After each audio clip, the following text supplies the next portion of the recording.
Hi friends, కొంచెం subscribe చేయండి, like చేయండి. రాత్రి గాలి బలంగా వీస్తుంది. బీచ్ దగ్గర వేవ్స్ ఒక్కసారిగా బలంగా తాకుతున్నాయి. వేద ఒంటరిగా ఇసుకలో కూర్చుని ఉంది.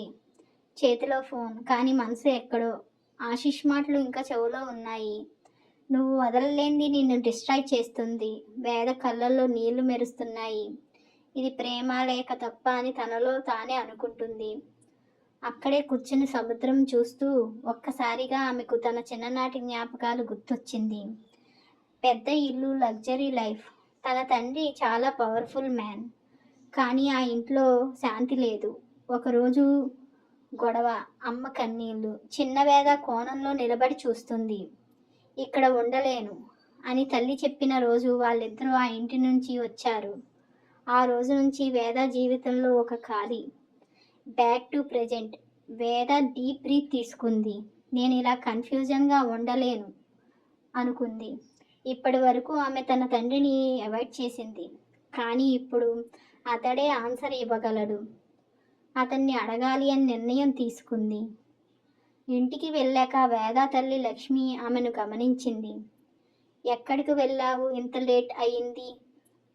బీచ్కి అంది వేద. ఏమైంది అని అడిగింది లక్ష్మి. వేద కాసేపు ఆగి, అమ్మా నేను నాన్నని కలవాలి అంది. ఆ ఒక్క మాటతో లక్ష్మి షాక్ గురైంది. ఎందుకు అంది కాస్త గట్టిగా. నాకు కొన్ని ఆన్సర్స్ కావాలి అంది వేద. లక్ష్మి ముఖం మారిపోయింది. ఆ మనిషి దగ్గర నీకు ఆన్సర్స్ దొరకవు అంది. అయితే ఇక్కడ నాకు కన్ఫ్యూజన్ తప్ప ఇంకేం దొరకట్లేదు అంది వేద. ఇద్దరి మధ్యన టెన్షన్.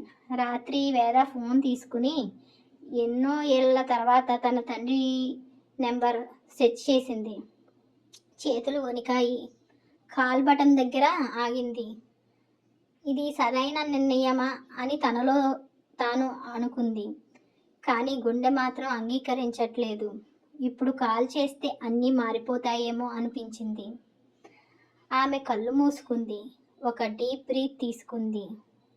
కాల్ చెయ్యలేదు. ఫోన్ని స్లోగా డౌన్లో పెట్టేసింది. రూమ్ అంతా నిశ్శబ్దంగా ఉంది. గడియారం టిక్ టిక్ మాత్రమే వినిపిస్తుంది. వేద బెడ్ మీద కూర్చుంది. నేను రెడీ అవ్వలేదు ఇంకా అనుకుంది.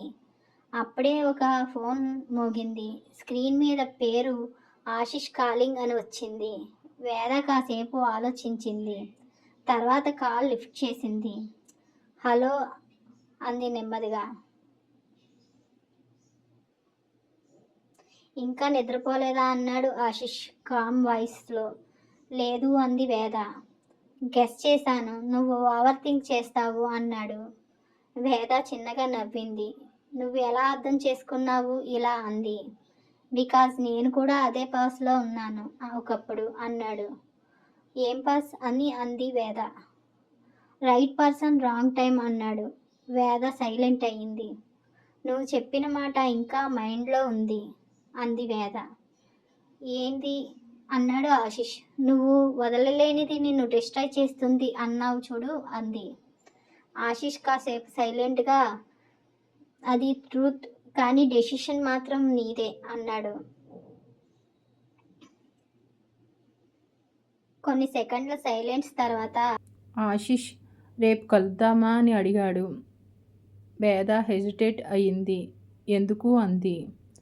నువ్వు ఆన్సర్స్ వెతుకుతున్నావు కదా, నాకు కొన్ని ఆన్సర్స్ తెలుసు అన్నాడు. వేద గుండె వేగంగా కొట్టుకుంది. ఎక్కడా అంది. పబ్లిక్ ప్లేస్, నో ప్లెజర్ అన్నాడు. Coffee shop, morning 10. వేద ఆలోచించింది. కానీ క్యూరియాసిటీ గెలిచింది.